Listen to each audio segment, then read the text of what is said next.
지금 메시지 끝나고요. 우리 아이들이 여기 와서 프레젠테이션 한다고 하니까 기대하면서요. 오늘 메시지는 그렇게 길지 않을 것입니다. 하나님 말씀 보겠습니다. 요한복음 1장 29절 한 절입니다. 요한복음 1장 29절 읽겠습니다. 이튿날 요한이 예수께서 자기에게 나오심을 보고 이르되 보라 세상 죄를 지고 가는 하나님의 어린 양이로다. 이튿날 요한이 예수께서 자기에게 나오심을 보고 이르되 보라 세상 죄를 지고 가는 하나님의 어린 양이로다.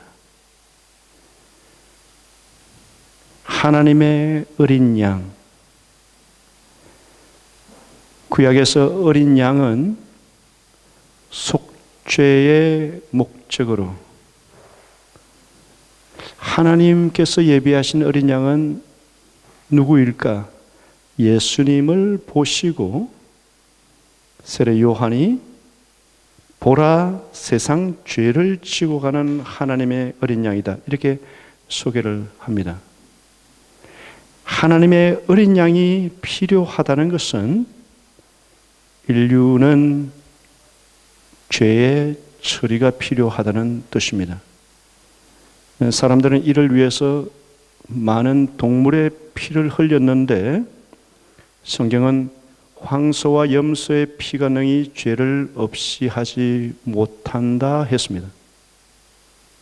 그래서 인류는 이 문제를 해결하기 위해서 해탈의 경지에 이른 한 개인이나 또는 초인 같은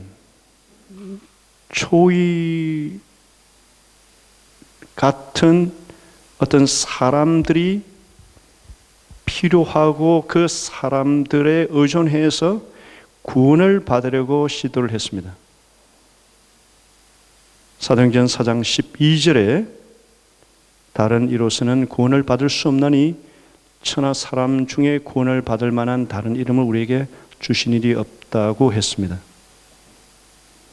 29절부터 30절 그리고 33절, 34절 성경을 여러분 펴 보십시오.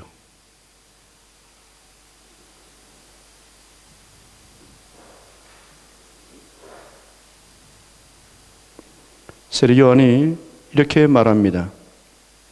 내가 전에 말하기를 내 뒤에 오는 사람이 있는데 나보다 앞선 것은 그가 나보다 먼저 계심이라 한 것이 이 사람을 가리킴이라.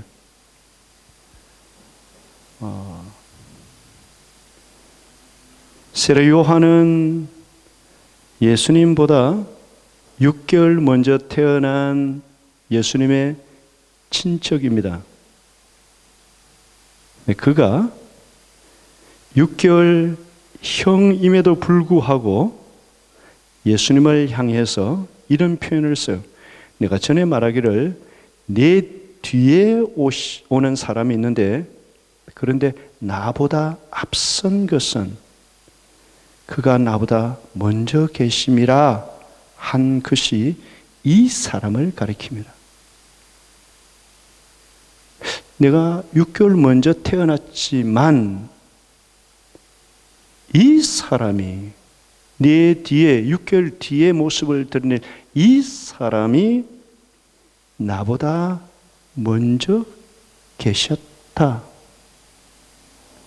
이 땅 가운데 모습을 내보다 늦게 드러냈지만 사실은 내가 존재하기 전에 선재하셨던 분이다.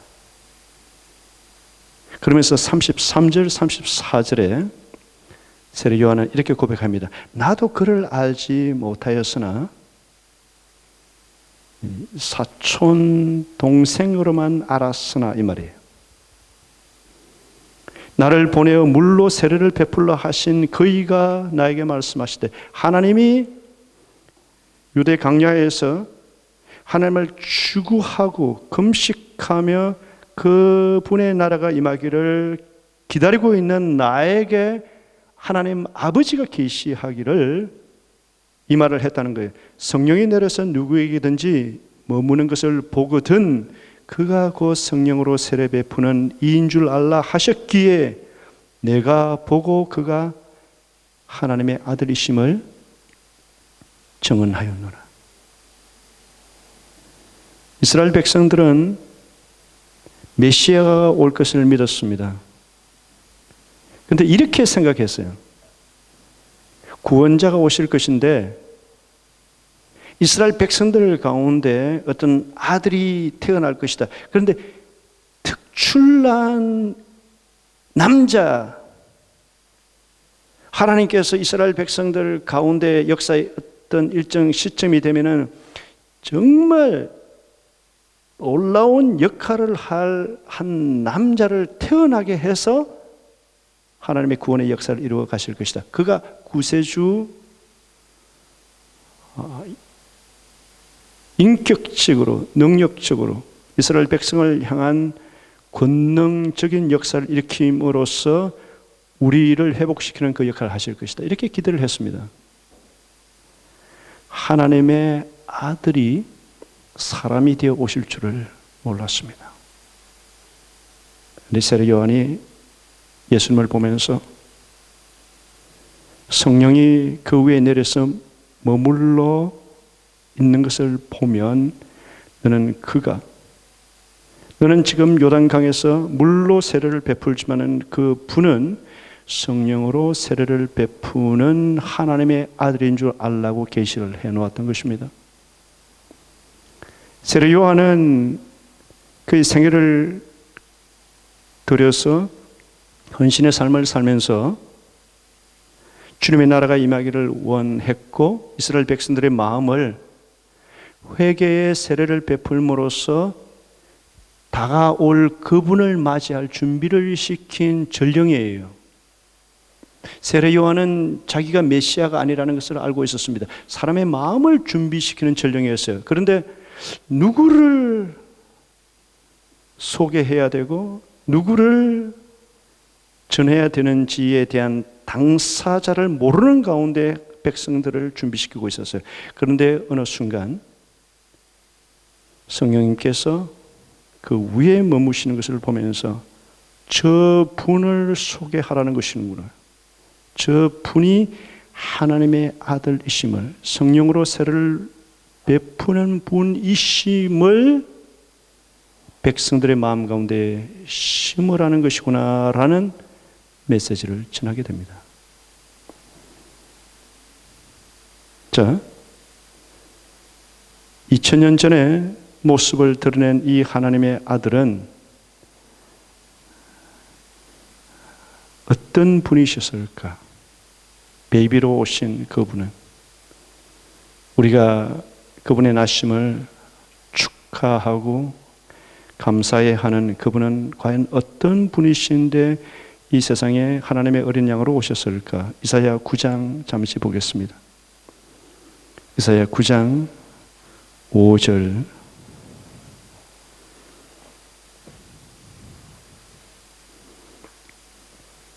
5절 6절을 볼 터인데요.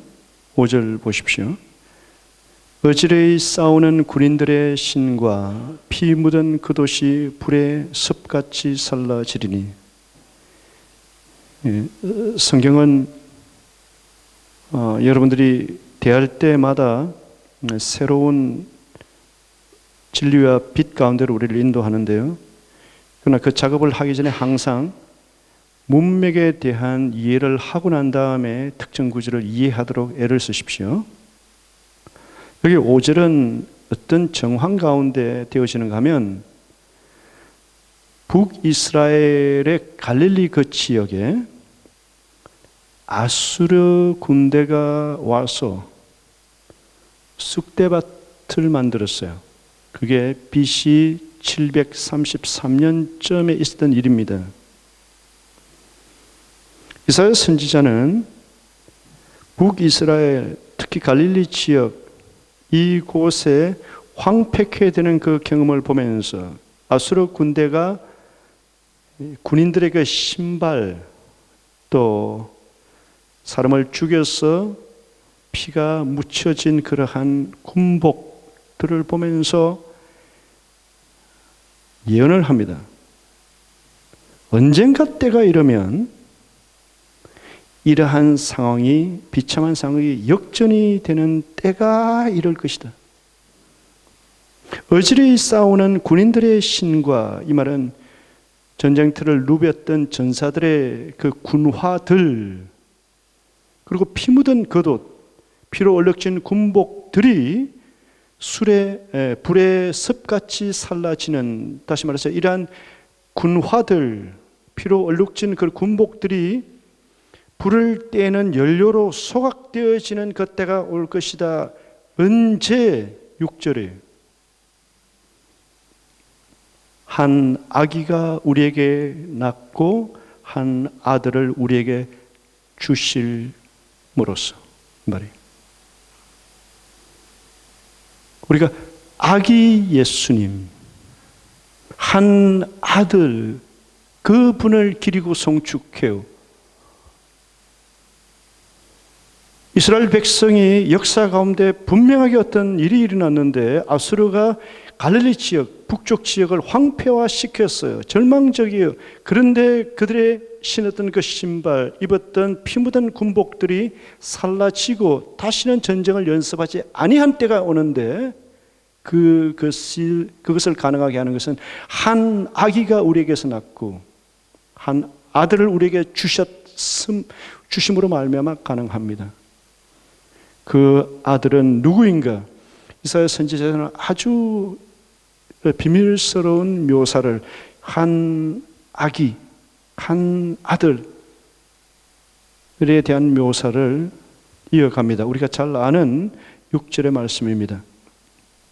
이는 한 아기가 우리에게 낳고 한 아들을 우리에게 주신 바 되었는데 그의 어깨에는 정사를 메었고, 정사는 government, rule, 통치를 말합니다. 아이가 태어났는데, 한 아들이 주어졌는데 그 어깨에 그 분이 이스라엘의 진정한 통치자로 군림하실 뿐만 아니라 온 세상을 예루살렘에서 통치하시는 왕권을 가지고 계시다는 거예요. 한 아기가 그 분이 모습을 드러낼 때만이 군화들, 피 묻은 군복들이 모습을 감추게 되는 때입니다. 그 이름은 기묘자라 못살아. 어떤 영어 성경에는 하나는 wonderful 되어 있고 하나는 counselor 되어 있는데, 그것을 이어서 wonderful counselor, 놀라운 지혜의 소유자, 이것을 하나로 묶어서 보는 영어 성경 번역들이 대부분입니다. 저도 그것을 동의합니다. 왜냐하면 이 아기에게는 골로새서 2장 3절의 말씀처럼 지혜와 지식의 모든 보화가 감추어져 있는 지혜 덩어리.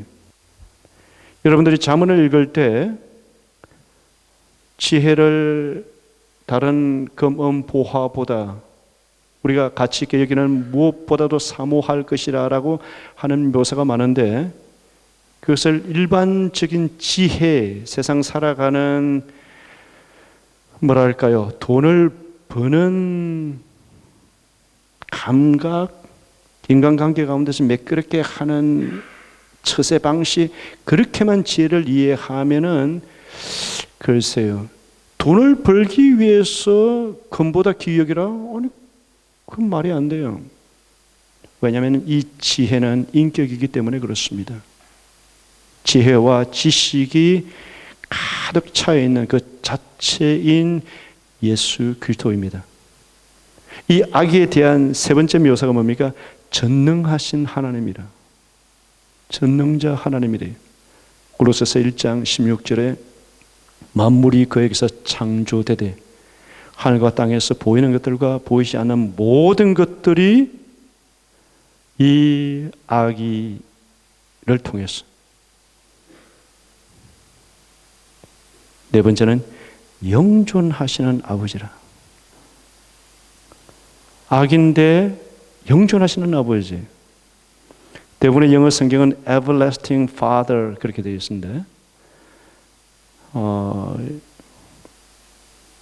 정통 유대교 바이블 OJB라고 해서요, Orthodox Jewish Bible이 있는데 거기는 이렇게 번역했어요.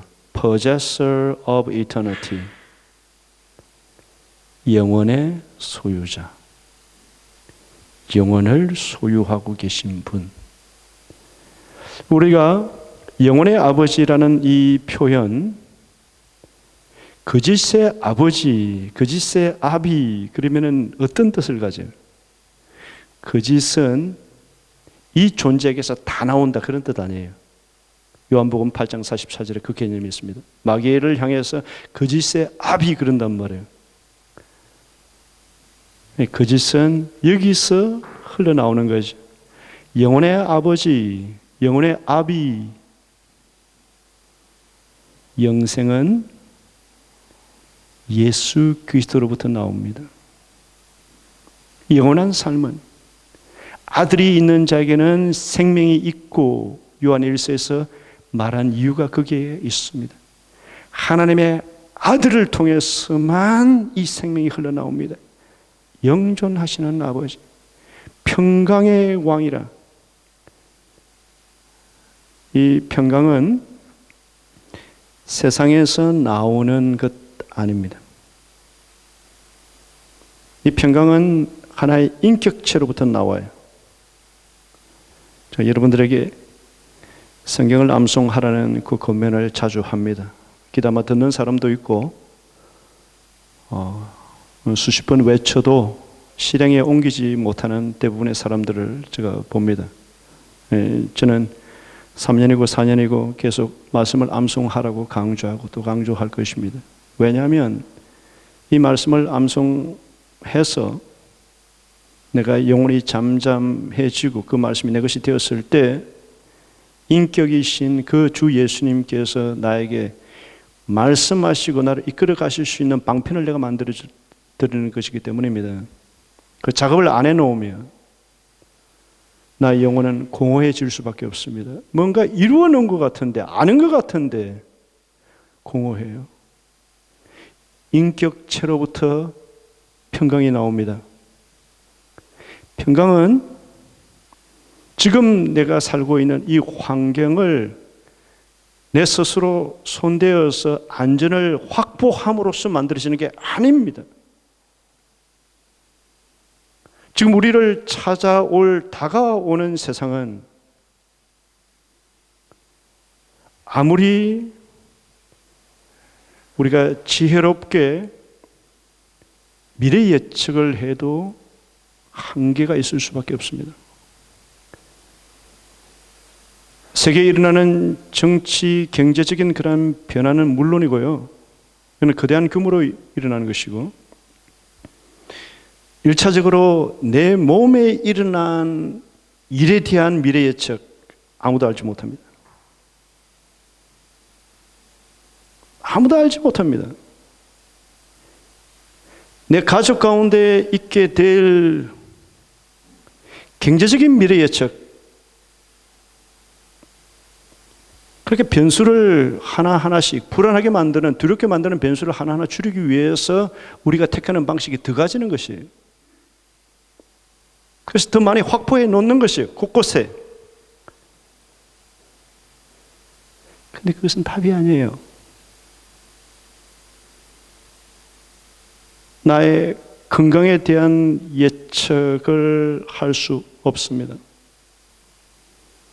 나의 재정적인 안전에 대한 예측을, 그 변수를 죄를 모아서 하지만 한계가 있습니다. 성실히 일하지 말라는 의미도 아니고 몸을 챙기는 건강에 대한 유의를 하지 말라는 부탁도 아닙니다. 우리가 할 바는 해야 됩니다. 그럼에도 불구하고 내 생의 파운데이션, 나의 영혼을 무엇이 평화하게 하나? 인격으로부터 나옵니다. 그분이 내 삶의 파운데이션이 되지 아니하고 나를 인도하시는 주가 되지 아니하면은 지금 우리가 사는 이 세대에서는요, 평강이 없는 부요를 누릴 수가 있습니다. 평강이 없는 건강, 평강이 없는 가운데서의 인간관계가 진행될 수가 있습니다. 이 인격을 배우고 공부하고 내 마음에 새겨서 교류하는 거예요. 아들이 이러한 속성을 가진 아들의 인간 역사 가운데 들어오셨습니다. 어깨에 통치권이 있고 놀라운 지혜의 소유자, 지혜 자체이신 그분이, 창조의 주관자이신 전능하신 하나님이신 그분이, 영원한 것의 시조이신 그분께서 평강을 그분을 통해서만 확보될 수가 있는데, 바로 평강의 왕이신 그분께서 인간 역사 가운데 특정 시점에 나를 위해서 모습을 드러내십니다. 그것을 갈라디아서 4장 4절에 때가 참에 하나님이 그 아들을 보내사 여자에게 나게 하시고 율법 아래 나게 하신 것은, 율법 아래란 말은 유대 땅에 유대인으로 태어나셨다는 뜻이에요. 여자에게서 하나님의 아들이 2000년 전 유대 땅 베들레헴에 여자의 몸을 통해 사람의 모습으로, 다시 말해서 무한한 존재가 유한한 몸을 입고 하나님이 사람으로 깨트릴 수 없는 분이 깨트려 줄 수 있는 몸을 입고 존귀한 존재가 아주 극도로 낮아진 위상으로 다스리고 계셨던 분이 다스림을 받는 존재가 되셨습니다. 왜냐하면 갈라디아서 4장 5절에 보니까 우리로 아들의 명분을 얻게 하려고. 이 주님은요, 하나님의 아들이세요. 그래서 이 분만이 하나님 아버지를 향해서 아버지 이렇게 부를 수 있는 존재예요. 우리로 하여금 이 분이 오셔서 율법 아래에 있는 자들을 속량하시고 우리로 하여금 아들의 명분을 얻게 하려 하십니다. 우리도 예수 그리스도를 영접한 우리도 그 아버지를 향해서 아버지라 부를 수 있도록 이러한 신분을 획득하기 위해서 우리를 사랑하시는 아들께서 십자가에 걸어가셨던 것입니다. 갈라디아서 4장 6절에 너희가 아들이므로 하나님이 그 아들의 영을 우리 마음 가운데 보내사 아빠 아버지라 부르게 하셨느니라. 우리는 엄청난 특권과 놀라운 신분을 얻었습니다. 말씀을 맺겠습니다.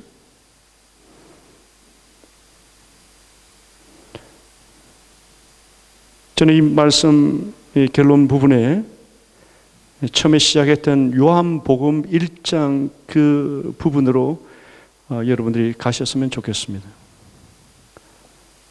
요한복음 1장 아까 처음에 시작했던 그 부분이요.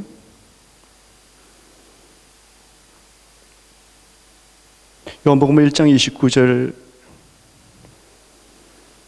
이튿날 요한이 예수께서 자기에게 나오심을 보고 이르되 보라 세상 죄를 지고 가는 하나님의 어린 양이로다.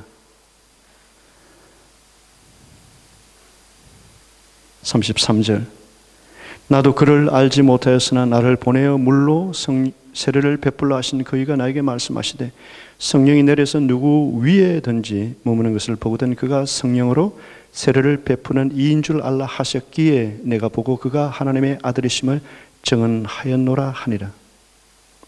이 대화가 있고 난 다음에 다음 날입니다. 35절이요. 또 이튿날 요한이, 이 요한은 세례 요한을 말합니다.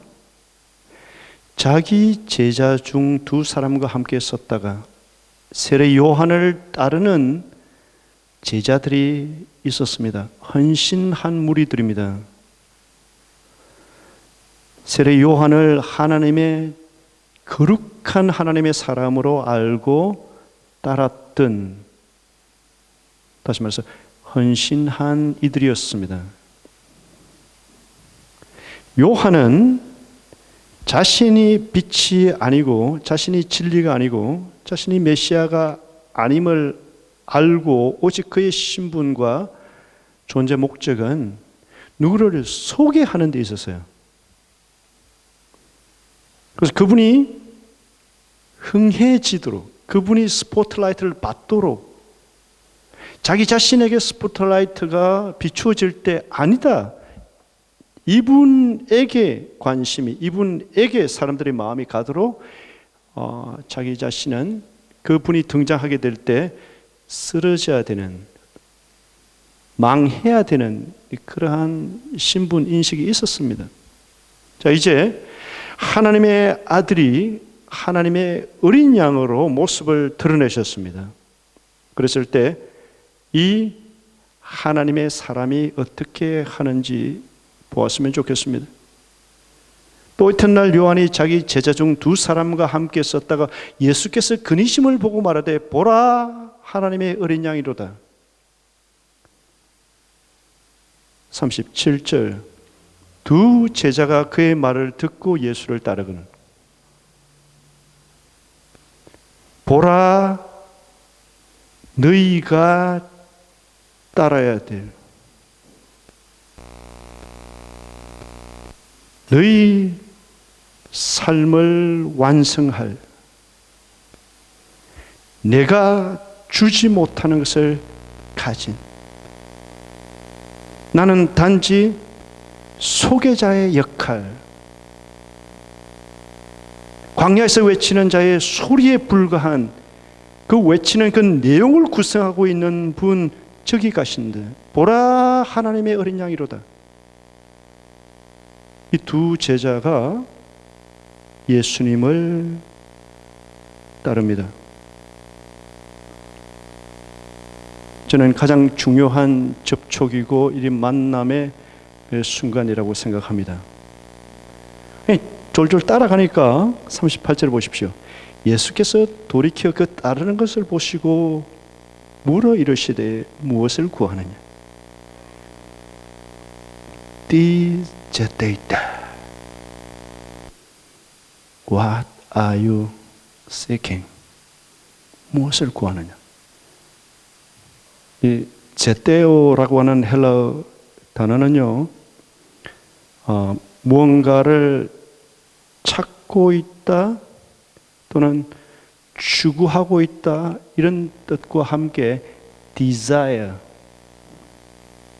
갈망하고 있느냐까지 포함하는 단어입니다. 너희들 무엇을 찾고 있느냐, 무엇을 추구하느냐, 내 안에 갈망이 무엇이냐. 여러분은 이 해가 가기 전에 이 질문을 해야 됩니다. 왜냐하면 이 질문을 잘 하면 내 남은 생애 가운데 짧게로는 한 2020년까지, 조금 길게로는 2040년까지 예를 들어서 내 생애에 4년을 무엇으로 채우지? 아니면 내 생애 가운데 한 남은 25년을 무엇으로 채우지? 그것이 무엇을 구하느냐라고 하는 주님의 질문에 여러분이 어떤 대답을 하느냐에 따라 달라집니다. 졸졸 따라가니까 무엇을 구하느냐, 무엇을 추구하느냐, 너희들이 원하는 게 뭐냐? 아주 핵심적인 질문을 합니다. 그런데요, 제자들이 아주 지혜로운 질문의 질문으로서 현명한 답을 내놓습니다. 라비여 어디 계시오니까?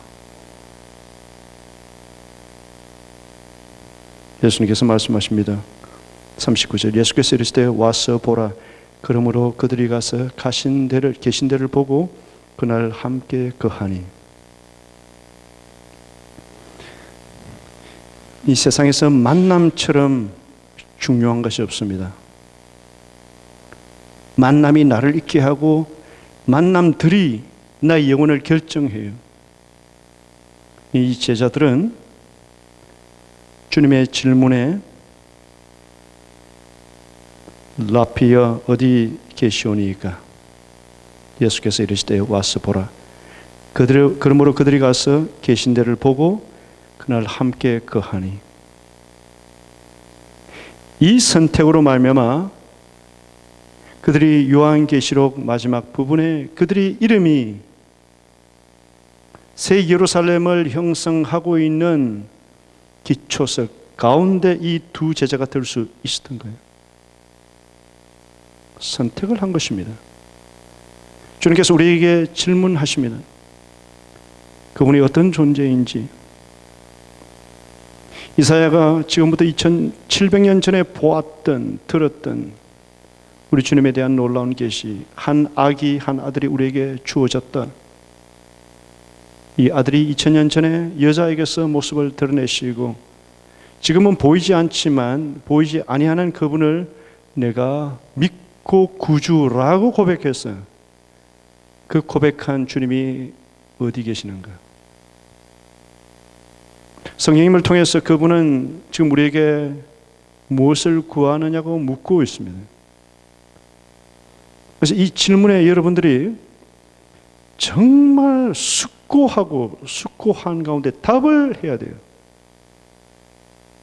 정말 내가 원하는 것이 무엇인지.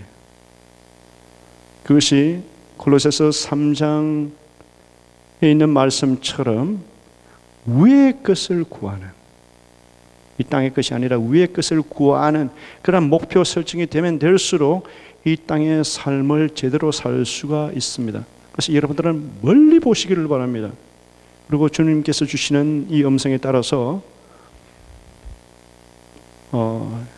올해 말부터 시작된, 그리고 내년에 내 삶의 반경에 일어날 시간들을 가득 채우고 2018년, 2019년, 2020년 하나님께서 주시는 그런 의미 있는 것으로 가득 채우는 그런 계획들이 여기서 나오는 거예요.